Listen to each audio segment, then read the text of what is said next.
I'm gonna start at the end, and I'm going to tell you the question I'm going to ask you at the end, so that you have plenty of time to think about it. That question is pretty simple. It's going to be, what will we be talking about CTV Summit in 2023? And remember, it's 10 months away, not a full year. Well, hopefully it's not exactly the same stuff.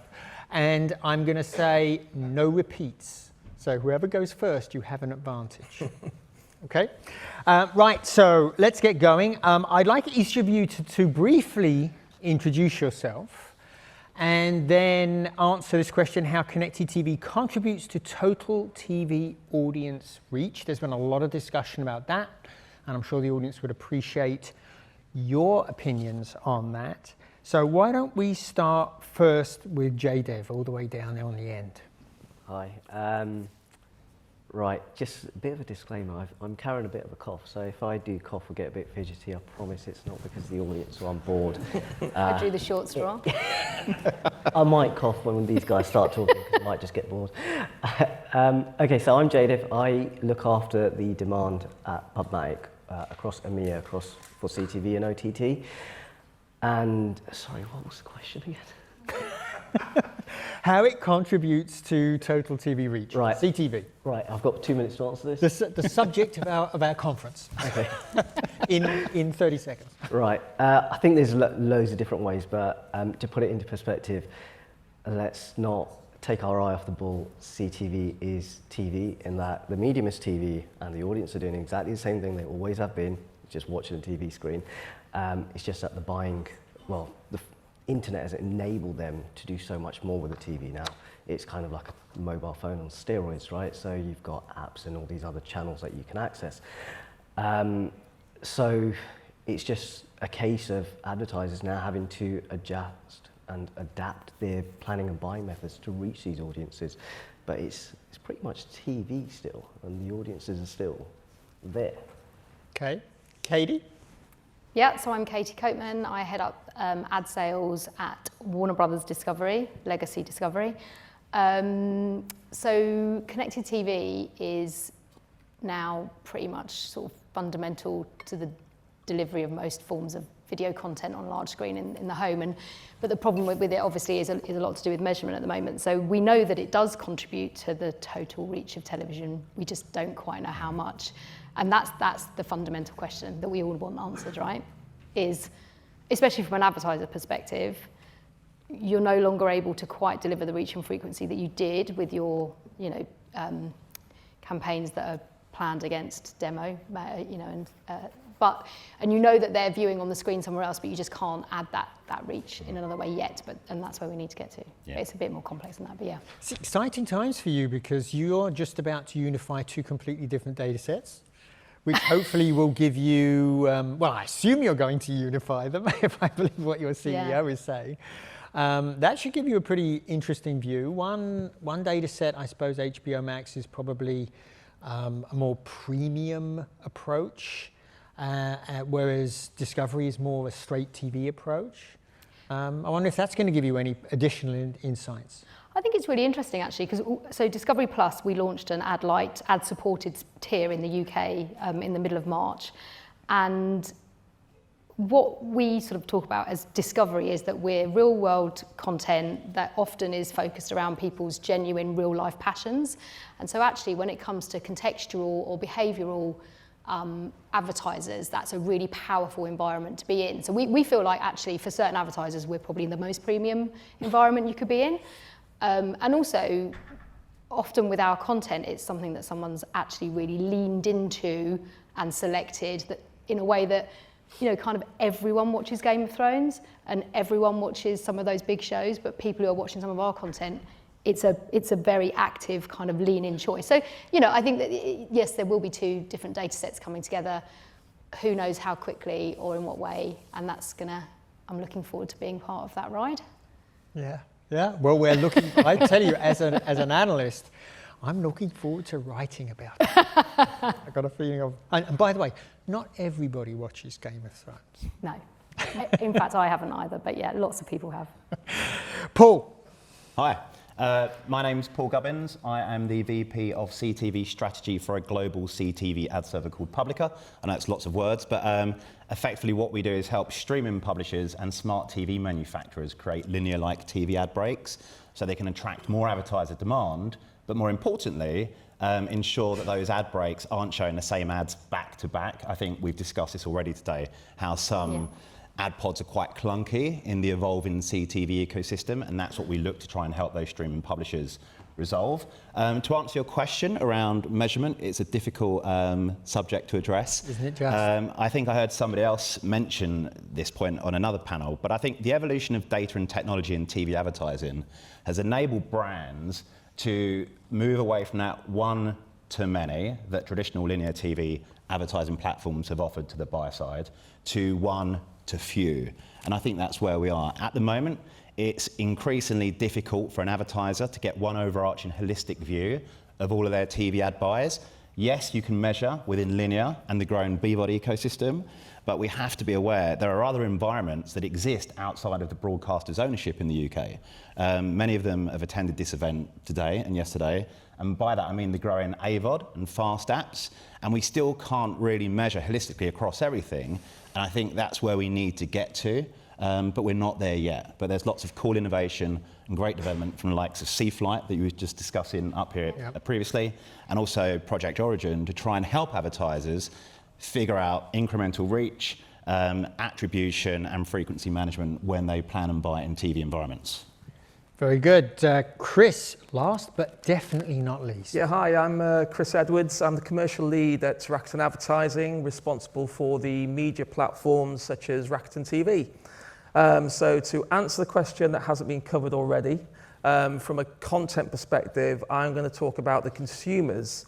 Obviously, there's so much choice out there for them to view content, whether it's through traditional linear, whether it's through streaming platforms or free-to-view ad-funded content. And I think with that fragmentation of choice, to contribute to total TV is basically following the consumers where they're viewing their content.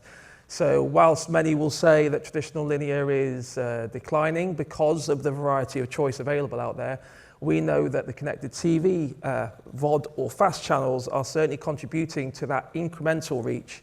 Now, in terms of measurement, yes, there's a long way to go before we have that universal approach. But what we can view at the moment is working with several tech partners who can provide that proof of the pudding that incremental reach is available in the streaming spaces with AVOD and FAST. So, yeah, it's an interesting time, but yes, measurement is still some way to go.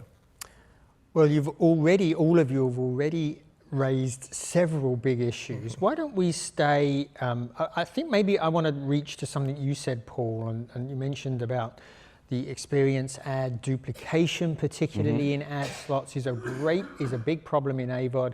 And boy, I've watched a lot of fast linear channels, and I can tell you the ad experience often leaves a lot to be desired there.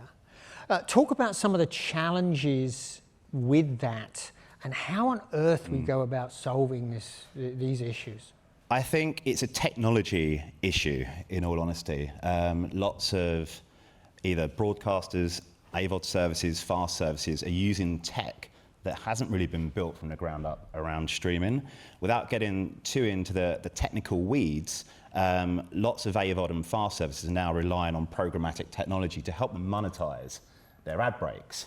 However, each of the different SSPs that participate in a programmatic auction for a slot within a publisher's ad break may be responding to that publisher in a slightly different way, because there's no unified way yet to really transact CTV. The IAB Tech Lab are doing a great job via the introduction of protocols such as OpenRTB 2.6 to try and streamline that process. But fundamentally, you might have 10 bidders all participating in an auction for a publisher's ad slot, and they all respond to that publisher in a slightly different way.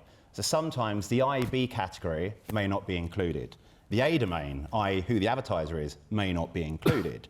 So you've got a publisher that may have done a direct deal via their sales team for an automotive brand, and then via the introduction of programmatic demand, they may have another automotive advertiser or the same automotive advertiser, but because the name of that advertiser isn't passed to the publisher or even the IAB category to say that it's an automotive brand, us as viewers see the same ad back to back in the same ad pods.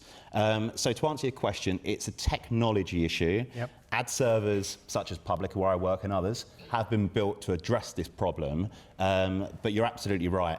Having a CTV ad break that looks and feels like a linear TV ad break is not only really important for viewers, it's really important for advertisers as well. Because if an advertiser can't manage the basics such as frequency and competitive ad separation, like they've been doing for the last 50 years in linear TV, they will spend their money with another streaming service that can provide structured ad pods.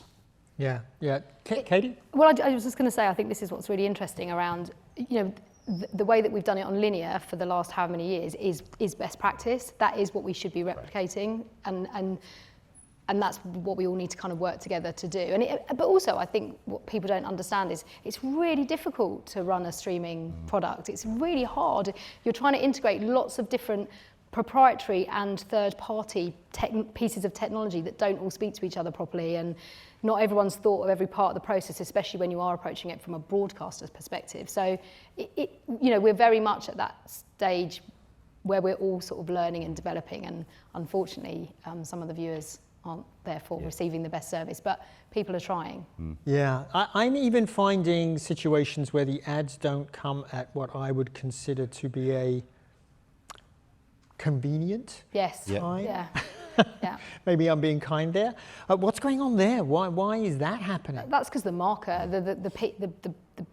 when whoever it is has got that sort of content ingested, the marker that tells you where the natural ad break is just isn't in that piece of content. Yeah.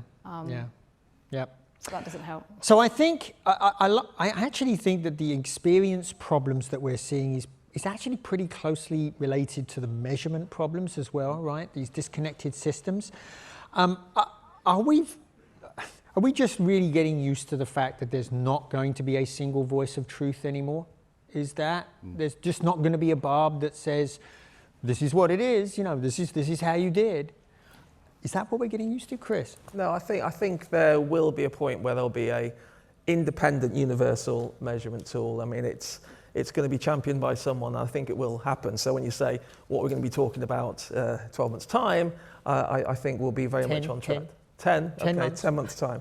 We'll be very much on track to having that universal measurement because, look, everyone wants it. No one's shirking away from it. It's just getting all the parties to agree on the model that's going to be measured on. Yeah. The audience. Yeah. And I think with some of the linear players who've been talking today, with the direction they're taking their platforms, then it's certainly going in the right direction with ITVX, for example. So I think it's all going in the right direction. You do. You're Chris. Chris is the optimist. JDev, are you just as optimistic? Yeah, I am actually. I think it's... Can't you tell? Otherwise, what am I doing here? No, I think the beauty about technology is there's not really much that can't be solved for it. There's always a solution. It's more people problems. It's just, can we bind people together and get them working together, kind of align all the ships? And if we can do that as an industry, we can solve this because technically, it's not a lot. I mean, we're sending people to Mars right now, right? We can put an ad in a star, pretty sure. Well, we're trying to anyway. Don't we have to go to the moon first and then Mars? We're flying rockets back down and we're reusing them. I think, no, Colin, to answer your question as well, right, traditionally TV has been panel-based measurement. With the evolution of addressable TV and connected televisions that are plugged into the internet, it's now more about impression level measurement. Yeah. And we've seen Hayley from NBCU that was talking very articulately about their RFP for new types of measurement providers. And I think, yes, we'll absolutely be able to measure, but the way we've historically done it in traditional TV may not be the way that we do it moving forward. Because fundamentally, yes, it's still a big screen TV in people's living rooms, but the delivery mechanism is very different from what it was maybe 15, 20 years ago. Yep.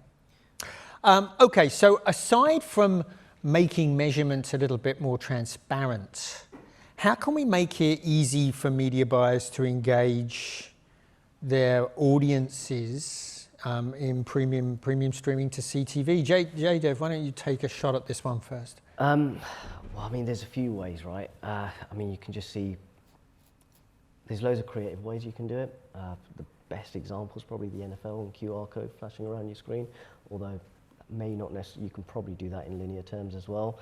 I think it's probably better to focus more on the advertisers and how they engage. And it's more about not so much the new entrants, but those kind of D2C and local brands that are coming in play now. Like, they kind of were introduced by Sky AdSmart, and they kind of brought them on and gave them access to this big screen. But programmatic's definitely enabled them further, because there's almost no minimum spends for them to be on a big screen TV now. And I'm seeing studies where it's probably because of the type of content or the audience, or they have more local reach, whereas when you buy with a broadcast, it's more mass. But the ROI seems to be 6 times more through programmatic than it is on linear. Now, that's still to go more, and they've got to do more A/B tests and figure it out.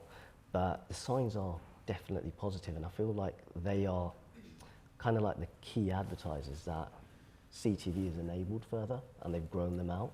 And they're probably the ones that are going to be able to engage more audiences going forward, just because they're kind of innately positioned where they can almost press a button here and instantly see the return of investment and see if their products have sold.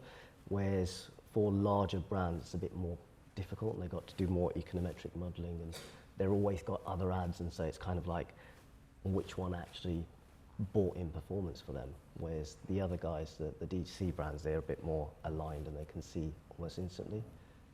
Yeah. Chris?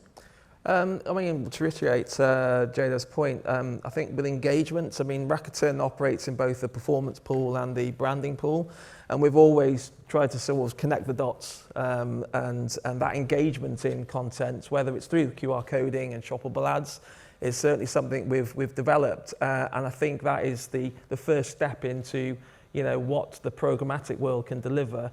And you know, Linea not necessarily following suit, because they do have those solutions, but it's being able to provide that proof to the brands and their advertisers, sorry, the agencies and their advertisers, sorry, that there is an ROI at the end of the end of the funnel. Yeah, that makes me, you know, one of the things that I am fearful about with Amazon is they can nail that, right? Like nobody else does. I mean, that gives them a huge advantage. Massive, right? massive advantage, yeah. Yeah, I think it's something that we should all pay attention to. I got a quick question for the audience. Raise your hand. Have you ever grabbed a QR code from your TV screen? Raise your hand if you've done that.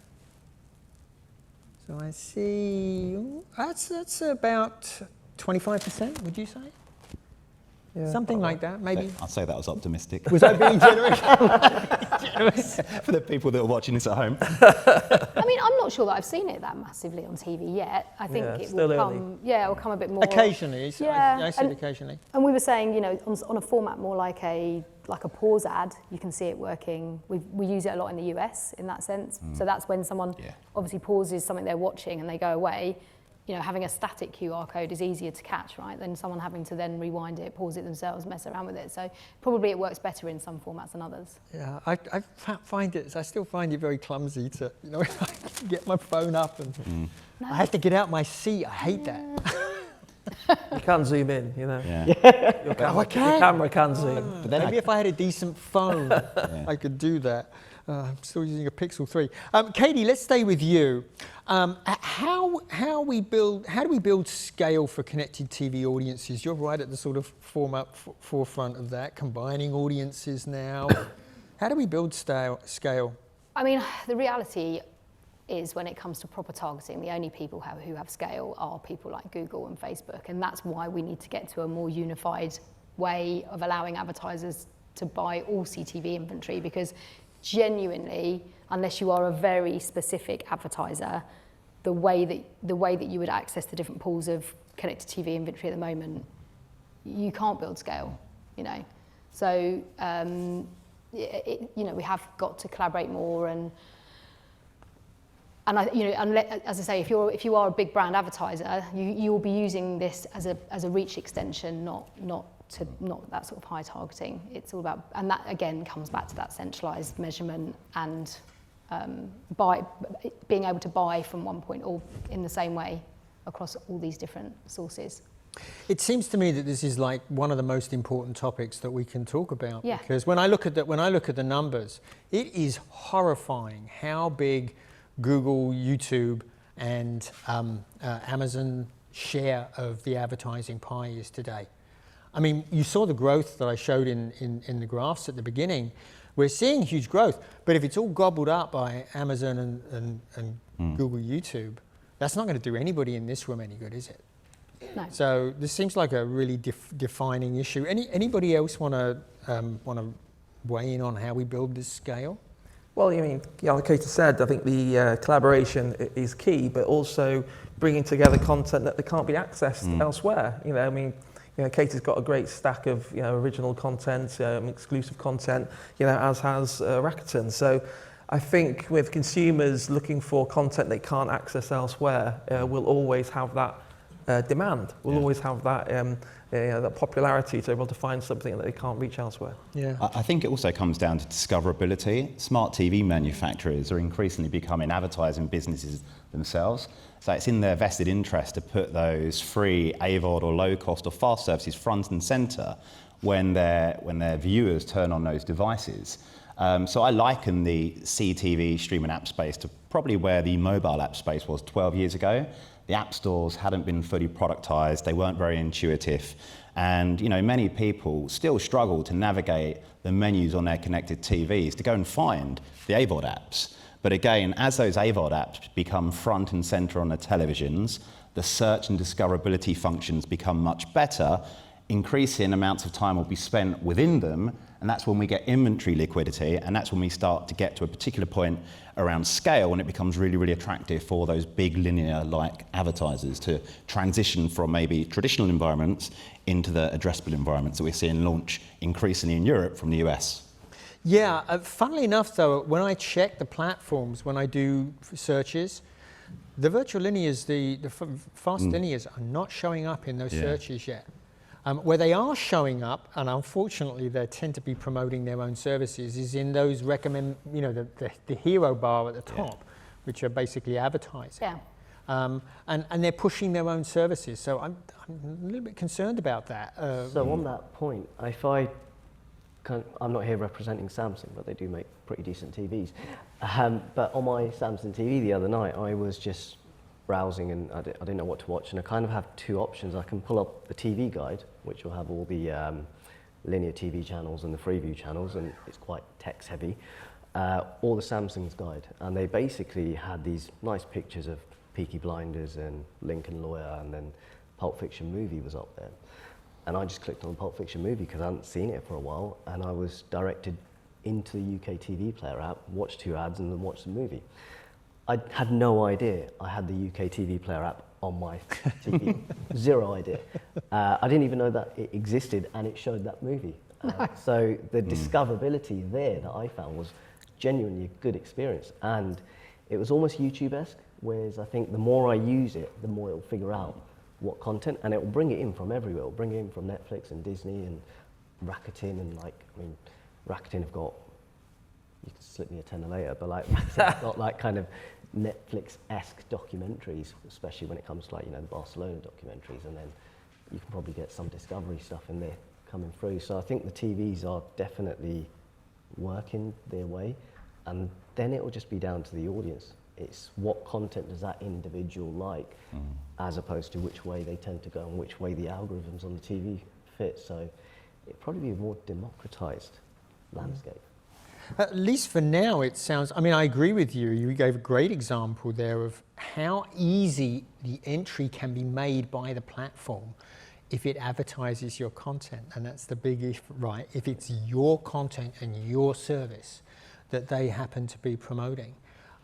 Yeah, that's a really important point. Actually, we mentioned originals, and I wanted to talk about the importance of originals in AVOD and fast linear. We're just now beginning to see real free online TV providers making commitments, solid commitments to making originals, very much targeted and limited approaches. It's not the scattershot approach that we're seeing from the folks like Disney and Netflix, etc.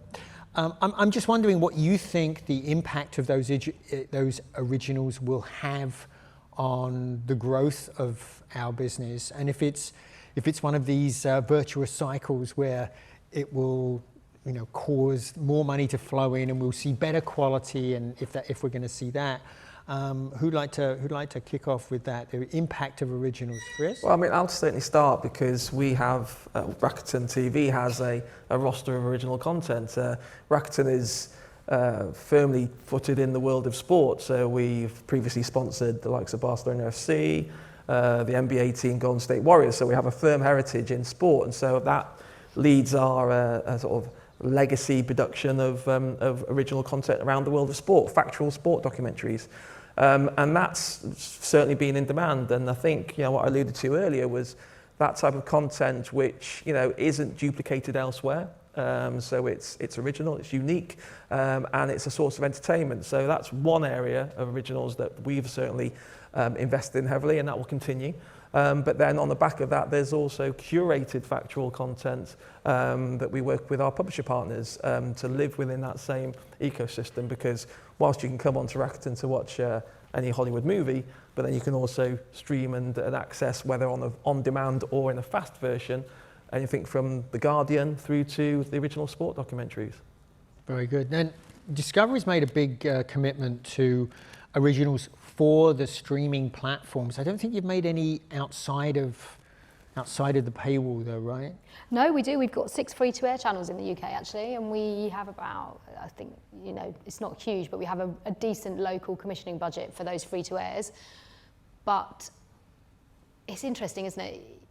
It's all about trying to serve as many parts of the ecosystem as you possibly can, and moving people in and out of a paid-for and free environment at the right time, because especially at the moment, people's budgets are slightly more challenged, and so it's unlikely that you'll probably keep someone in a paid-for environment 12 months of the year, right? They probably, some of them are going to churn in and out depending on what you've got, and that's part of the reason for the strategy that we've taken of trying to pull together more and more premium content, is to keep people on the service as much as possible. And you need to be relevant to as many people in the household as possible if you want to be one of those big global streaming giants, right? You want there to be literally no day of the week when someone in the family isn't going, oh yeah, but the latest Champions League game is on, or the next episode of 90 Day Fiancé is about to come out, or there's a new, Hanna-Barbera, kids show on, and that's where the big players are trying to get to.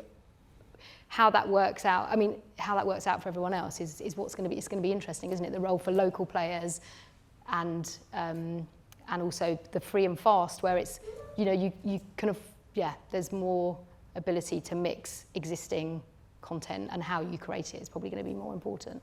Yeah. So we are not going to stand on ceremony in this particular panel, as it's the last panel. So if you have a question, stick your hand up. If I see it, I'll plug you into the discussion as we go along. We've got a few minutes left. I'm going to throw in a quick fire question. Actually, it's a 2-part. We'll do a little bit longer on the second part. The first part, quick fire in 20 seconds or less. If you could fix just one thing in CTV, what would it be? And I think we'll start with, Katie's looking at me. I think she's got something. Only because I was thinking. I was concentrating. So I tell you, how about you start, J-Dev? If you could fix one thing, what would it be? It's got to be the consumer experience, right? In order to get the scale, you need the consumers, and so the ads need to just leave it to Gubbins over here to sort that out. Thank you. Chris, what would you do? I just want to call it TV. As soon as we can move away from connected TV and just call it TV, just like the smartphone is no longer called the smartphone, it's a phone. I'll be the happy place then. But that's half of the things that we discussed, the differences. What will we talk about then? Paul? Measurement. If we resolve measurement, the advertising budgets will start to really transition from linear into addressable environments. Katie? I think it is the tech, isn't it? It's getting all the tech to work. You know, I'm supposed to be a head of ad sales, and yet I spend the vast majority of my time talking to tech vendors about why we can't get this to do that when it should be doing also that and plugging that bit in. And I'd quite like to get out and talk to clients and agencies again. Very good. So the second part of this, I'm going to pull this right out of the guidance on this panel, which I really love this question. I think, John, it was you that came up with this. It's a really great question. If broadcast signals were switched off in 2025, what would be the priority steps to ensure CTV was an adequate broadcast replacement? There's a big question for you. So I think, Katie, you've got another broad smile on your face. I think you have some ideas for us. What do you think? Well, I mean, we need better internet, right? I mean, fundamentally,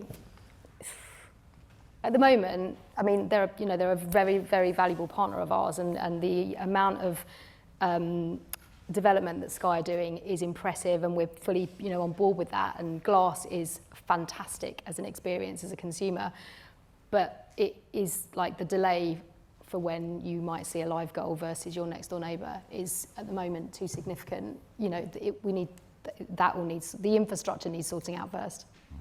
Yeah, I spend a lot of time explaining Glass to American audiences. It's a completely foreign concept, a very visionary concept. Yeah. Paul, what do you think?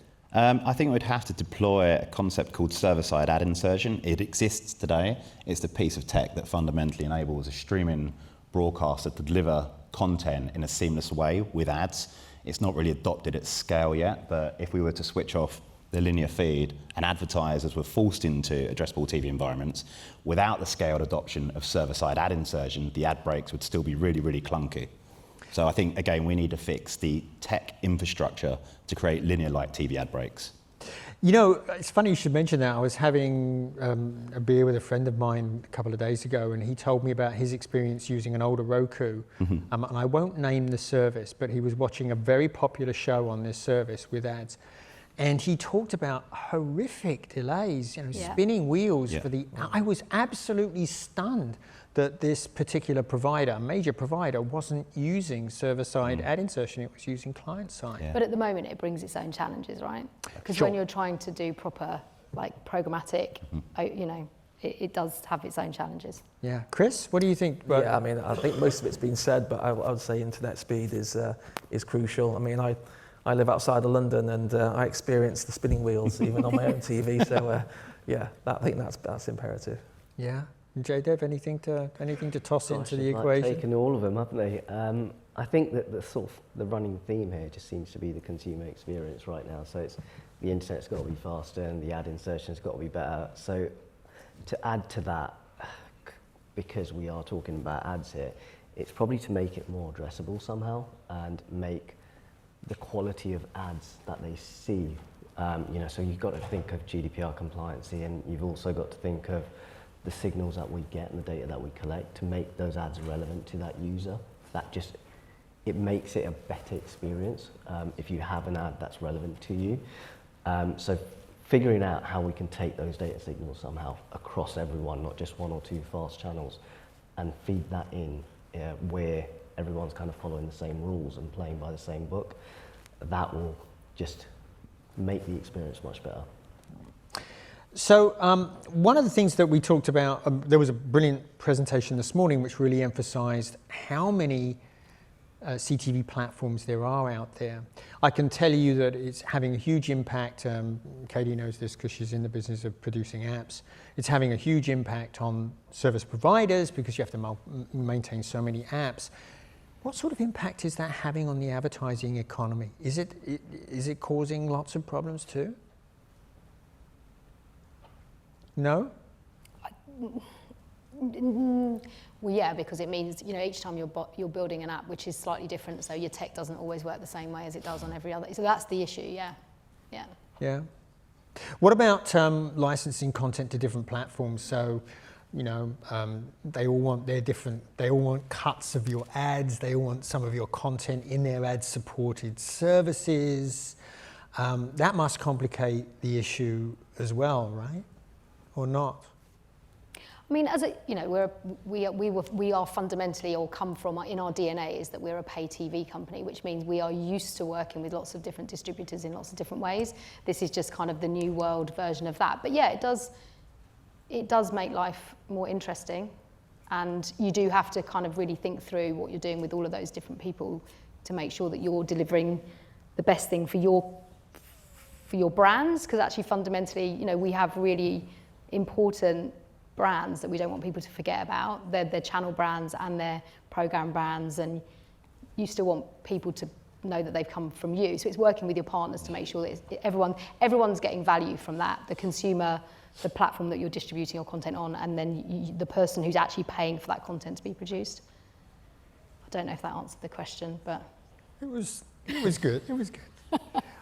One of the things I wanted to ask was about CTV has been a great opportunity for non-traditional TV providers to step in to the TV space. Is it doing the same for advertisers? Are we seeing a lot of people who previously would never have considered buying CTV? Are they buying it now? Well, I mean, I can answer that one first. I don't think it's a case of never wanting to buy CTV previously. I think the advantage that CTV has had is it's been built on the programmatic landscape. So the access to those digital first brands to get the opportunity to be on the biggest screen in the household is a real attractive pull for them. And so we've seen a number of brands who wouldn't necessarily go down the standard broadcast route because of the minimum spends, the lead times of creative. So, you know, with the cost efficiency and the instant turnaround has been a real attractive pull for some of those digital first type brands who are coming into the space. The one thing, the warning note I always say about that though, and maybe it's a bit of snobbery, is that we do really need to be mindful of the creative, because again, this is about a consumer first experience, and you know, people, you know, I was listening to something else earlier, you know, people don't want ads. People don't want shit ads. That's different. They actually quite like good ads.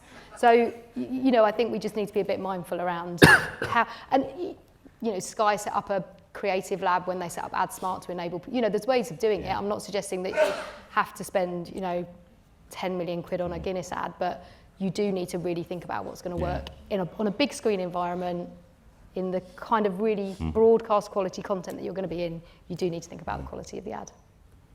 So where are CTV ads coming from? We've had a lot of discussion about, you know, there's the digital pie and there's the TV pie, and they're actually being blended a lot now. And so it's actually quite difficult to tell. But I've read some reports that have suggested that actually CTV isn't pulling money from television advertising at all. It's pulling from straight digital advertisers, banner advertisers. It was kind of related to what my question about non-traditional TV advertisers. Is that happening? Is that a thing, or is it really coming out of TV budgets? I would say, and Katie probably got better context than I have, but from the conversations I've had with friends in agencies, at the moment there are two things that are happening. You've got traditional TV advertisers that are transitioning to addressable environments, but increasingly they're testing broadcaster BVOD services because they can still, again, measure and apply all of their legacy measurement protocols to BVOD inventory. But the growing opportunity on the buyer side is to transition digital first, social advertisers, direct consumer advertisers into AVOD and fast inventory, because they haven't got the same legacy requirements around measurement. They're used to planning and buying around data, and they've also got 10 years of programmatic experience under their belts already. So they're moving a lot quicker into addressable TV than, say, some of the bigger and more legacy type linear advertisers that may now just be starting to test BVOD because they can still apply their traditional TV measurement practices in those environments. So it's all types of advertisers, but those that are used to applying technology, data, and programmatic are moving much quicker into CTV, from my experience. I wonder if the opening up of SVOD services to advertising now, the quite broad opening up, I wonder if that's going to attract, many of them are going to bring traditional advertisers, TV advertisers with them, right? Yeah, again, it's this piece about extending reach, isn't it? You know, if you're a mass market brand, you do want to reach 90% of the population within 4 weeks of your ad being launched, right? That just is how you build brands. And so those black holes that we've got at the moment in reaching some of those 90% of certain audiences, because, you know, upmarkets, youngs aren't on the linear channels as much anymore. That's how those advertisers will use those platforms. I think the big barrier for some of those mass market brands, which is probably why they haven't been leaping on the CTV bandwagon, is about CPMs, right? And CPT. So on TV, historically, they've been paying quite reasonable CPTs, and quality CTV advertising inventory is much higher priced. You know, BVOD is much higher priced than you can buy an adult on TV. So it's a blending of efficiency and effectiveness and testing different messaging, and also for the big national broadcasters, it will be about targeting, but targeting of creative and the specific messaging. So, which is why, you know, AdSmart, for example, most of the money into AdSmart is the big national broadcasters. It's not your local car dealership. And that's because they can be specific as Asda about, this is the product I'm going to promote in this area versus the product I'm going to promote in this area. So people are using it for lots of different reasons, but yeah. Very good. So we are just about out of time. I didn't see any hands, so I'm going to go to my last question. This is the last question of the conference. Remember, what will we be talking about at CTV 2023, just 10 months away in March 2023. And I think we will start with Chris. Okay, without mentioning the big Netflix elephant in the room, I think the topic will be hybrid streaming. So a combination of your pay-per-view, your ad lights, and your free-to-view combined. I mean, Rakken's been operating in a hybrid service for the past 2 years, but I think, you know, with what's happening on the horizon with the big SVOD services, I think hybrid streaming is going to be... I think the time is right for combination monetization models, absolutely. Paul? For me, I think we'll be discussing attribution. So if an ad is displayed on a streaming service, is there the opportunity for the viewer to convert within that service's walled garden? Or does the viewer take out their phone and convert via the phone? If they convert via the phone, who owns that attribution component? So what does the purchase funnel look like for CTV advertising, basically? Very good. Katie? I mean, I would say it's definitely about hybrid, because we are the first global SVOD to launch ad-supported tier in this market. But I mean, I think it will just be about more and more proliferation, actually, of opportunity, and whether we've got any closer to being able to pull that together from a measurement. Because there are so many more products launching. There's so many more to come. It's going to go like that before it comes like that, I think. Yeah. I know what I'm going to be talking about. We'll get to you just a second, JDev. I'm going to be talking about HBO Max and Discovery Plus. That's for sure. JDev, last word. Gosh, I feel like dropping some lyrics or something from Wiley and Dean. I did say no repeats. You can't get off the stage. No repeats. It's a Without- CTV conference. Very good. Yeah, I agree with these guys, what they said. Maybe we've got a new acronym that we're talking about. Yeah. Come up with Industry something. loves an acronym. Maybe we should come up with one now. Any suggestions? Anyone? I don't know. That's homework. Maybe we'll come up with it by 2020. Yeah. In 10 months' time, we'll have a new acronym. All right, that is it, folks. Well done. You've survived the CTV Summit of 2022. Thank you all for your kind attention, and we'll see you again next year.